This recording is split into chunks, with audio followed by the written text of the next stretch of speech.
Olá, professor Jefferson novamente. Vamos ver mais um exemplo sobre círculo de Mohr, né? Sejam todos bem-vindos.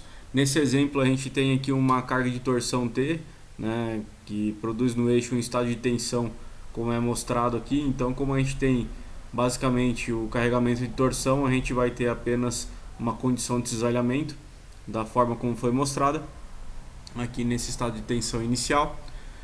E então a tensão normal no sentido de x é nula, em y também, e a tensão cesariante é menos tal, né? Dessa forma, quando a gente vai calcular a tensão média, né, aplicando aqui na fórmula, conseguimos determinar que a tensão média é nula. Então quer dizer que o nosso círculo de Mohr ele vai ficar exatamente na origem, né, do nosso sistema de coordenadas. Aí então aqui o cálculo do raio, a gente vai determinar aqui que toda essa primeira parcela é nula e que ele ao quadrado raiz quadrada, a gente vai ter então que o raio é igual ao valor de tal.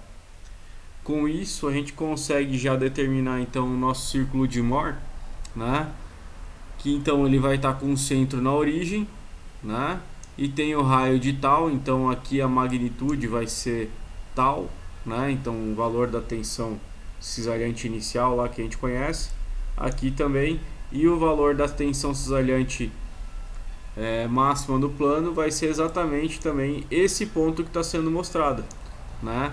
Então a gente vê que esse ponto, né, que está sendo aqui mostrado em A corresponde a esse estado de tensão inicial apresentado, né? Então a gente tem aqui uma condição de cisalhamento máxima, ok? Sabendo disso, né, então para calcular aqui as tensões principais, né, a gente faz a tensão média mais o raio e a tensão média menos o raio. Com isso, a tensão principal 1 vai ser igual ao valor de tal e a tensão principal 2 igual ao valor de menos tal, que é o que corresponde ao sigma 1 aqui no ponto B e o sigma 2 aqui no ponto D.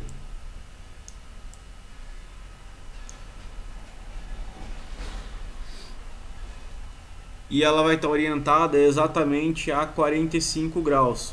Como é que eu sei qual é a direção de giro que corresponde aqui? Então, se o meu ponto está aqui inicialmente e eu parto desse ponto e vou para o sigma 1, eu tenho que girar também no mesmo sentido aqui, ó.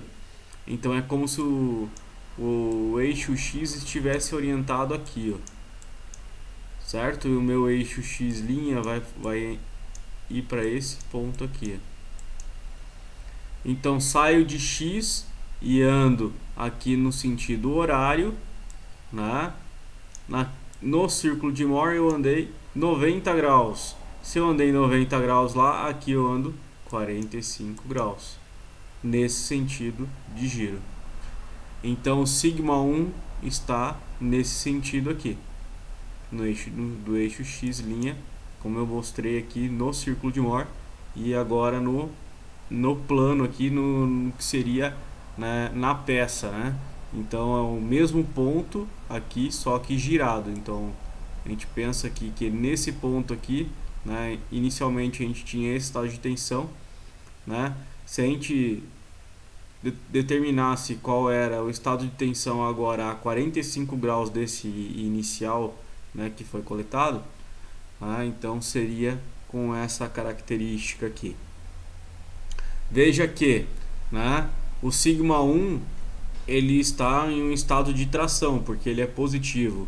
Agora o sigma 2 é menos tal, então ele está no estado de compressão. Então aqui a seta ele está apontando para o pequeno elemento aqui, né, a pequena parcela, o ponto, né?